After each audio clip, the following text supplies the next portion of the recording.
नमस्कार साथियों, smart scholars YouTube channel में आपका स्वागत है। आज हम लोग ऐसे पश्चिमी विचारक व राजनीतिक चिंतन तथा कूटनीति के मर्मज्ञ व्यक्ति, जिसे इटली का चाणक्य कहा जाता है, के विषय में उसके जीवन परिचय पढ़ने वाले हैं। तो आप लोग संभवतः जान चुके होंगे कि हम किसकी बात कर रहे हैं। यदि नहीं भी जान पाएँ तो चलिए हम बता देते हैं कि आज हम लोग मैकियावेली के जीवन परिचय का अध्ययन करेंगे। तो राजनीतिक चिंतन और कूटनीति में जो स्थान प्राचीन भारत में राजनीतिक चिंतन में किसमें राजनीतिक चिंतन में चाणक्य का है, वही स्थान इटली में मैकियावेली को प्राप्त है। राजनीतिक चिंतन और कूटनीति का मर्मज्ञ और इटली के चाणक्य कहे जाने वाले मैकियावेली का जन्म कब होता है, यह भी जानना जरूरी है। यह 1469 ईस्वी को इटली का एक नगर होता है। वो कौन सा नगर होता है? फ्लोरेंस नगर में। किस नगर में? फ्लोरेंस नगर में एक सामान्य परिवार में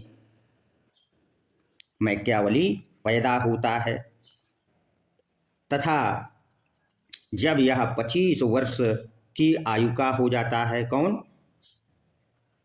मैकियावेली की आयु जब 25 वर्ष की हो जाती है तो यह फ्लोरेंस नगर के विदेश कार्यालय में, किस कार्यालय में? विदेश कार्यालय में, यानी कि विदेशी ऑफिस जो होती है कार्यालय में, एक साधारण लिपिक, क्या? एक साधारण लिपिक अर्थात क्लर्क की नौकरी प्रारंभ करता है, यानी क्लर्क के पद पर इसकी नियुक्ति हो जाती है। किंतु मैकियावेली इतना प्रतिभावान और विलक्षण बुद्धि का था कि 1512 ईस्वी को वह फ्लोरेंस गणराज्य, यानी फ्लोरेंस जो गणराज्य है, क्या है? गणराज्य का द्वितीय सचिव का मुख्य पद इसको मिल जाता है, यानी असिस्टेंट सेक्रेटरी विदेश का ये इसे बना दिया जाता है, यानी विदेश सचिव, सहायक विदेश सचिव के पद पर इसकी नियुक्ति हो जाती है।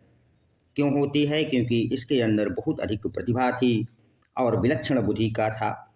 और जब मैकियावेली को विदेश सचिव नियुक्त किया जाता है तो यह यूरोपियन देशों का राजदूत बन करके, यूरोपियन जितने देश थे उनका राजदूत बन करके ये 23 बार जा चुका था। विभिन्न देशों के राजदूत इसको नियुक्त किया गया था और 23 बार यह यूरोपियन देशों का भ्रमण कर चुका था, अर्थात 23 बार यह राजदूत बन गया था। और राजदूत के पद पर रहते हुए वहाँ विभिन्न यूरोपियन देशों के राजनीतिक कूटनीतिक का मर्मज्ञ अध्ययन प्राप्त कर लिया था।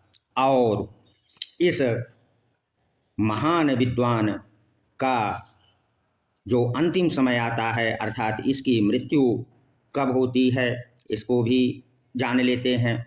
तो यह विद्वान 1528 ईस्वी को 58 वर्ष की आयु में स्वर्गवास को सुधार जाता है, अर्थात इटली देश से विदा हो जाता है। ये तो था इटली के चाणक्य कहे जाने वाले मैकियावेली का संक्षिप्त जीवन परिचय। अब हम लोग मैकियावेली की प्रमुख रचनाएं कौन कौन सी हैं उस पर विचार करना आवश्यक लगता है। तो चलिए हम एक एक करके उसकी प्रमुख रचनाओं पर अपनी दृष्टि को दौड़ाते हैं। तो मैकियावली की प्रमुख रचनाओं में से जो सुप्रसिद्ध रचना है वह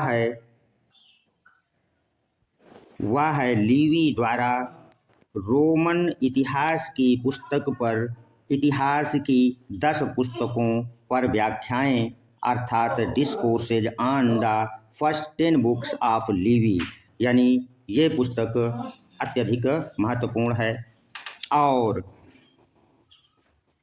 इसी पुस्तक को उसने सर्वप्रथम लिखना शुरू किया था। इस पुस्तक में उसने गणराज्यों की विशेषताएं बतलाई हैं।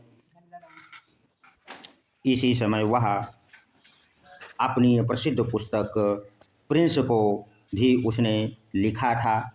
प्रिंस पुस्तक लिखने के पीछे उसका उद्देश्य मैचडी नरेश, कौन से नरेश? मैचडी नरेश को अपने पक्ष में करना था, किंतु उसे इस उद्देश्य की पूर्ति नहीं हो पाई थी। और मैकियावली की अन्य 2 पुस्तकें जो हैं वो द आर्ट ऑफ वार अर्थात युद्ध की कला तथा हिस्ट्री ऑफ फ्लोरेंस अर्थात फ्लोरेंस का इतिहास है, जो राजनीतिक दृष्टि से बहुत महत्वपूर्ण है। आशा करते हैं कि आप लोगों ने मैकियावली का संक्षिप्त जीवन परिचय और उसकी जो 4 महत्वपूर्ण पुस्तकें हैं उसको जान लिया होगा। यहाँ से आपकी परीक्षा में चाहे वो टीजीटी हो, पीजीटी हो या असिस्टेंट प्रोफेसर की परीक्षा आप राजनीति विज्ञान से कर रहे हैं तो एक प्रश्न अवश्य पूछेगा, जो कि मेरा अनुभव कहता है या तो उसके जीवन परिचय से पूछ सकता है, अथवा वहाँ से नहीं पूछेगा तो उसकी पुस्तकों का नाम दे देगा आपसे और पूछ सकता है कि निम्न में कौन सी पुस्तक मैकियावली की नहीं है। 3 पुस्तकों का नाम दे दिया और एक पुस्तक, तो बड़े गौर से उसकी जो 4 पुस्तकें हैं उसे आप अपनी नोट्स बुक में तैयार कर लीजिए। अगले टॉपिक जो होने वाला है मैकियावली से संबंधित वह होगा कि मानव स्वभाव पर मैकियावली का क्या विचार है, उस पर हम अध्ययन करेंगे। और तथा वह राजा को मानव स्वभाव के आधार पर कौन कौन से बातों को अनुकरण करने का जो नियम देता है अपनी डिस्कोर्सेज में, उसको जानेंगे। मिलते हैं अगले वीडियो में। अगर यह वीडियो अच्छा लगा हो तो सब्सक्राइब कर दें, लाइक कर दें, हमारा मनोबल भी बढ़ता रहे। और हमारा यह उद्देश्य है कि आप अधिक से अधिक इस वीडियो का लाभ उठा सकें और अपने लिए टीजीटी, पीजीटी व असिस्टेंट प्रोफेसर परीक्षा में एक स्थान सुरक्षित कर पाएं। धन्यवाद।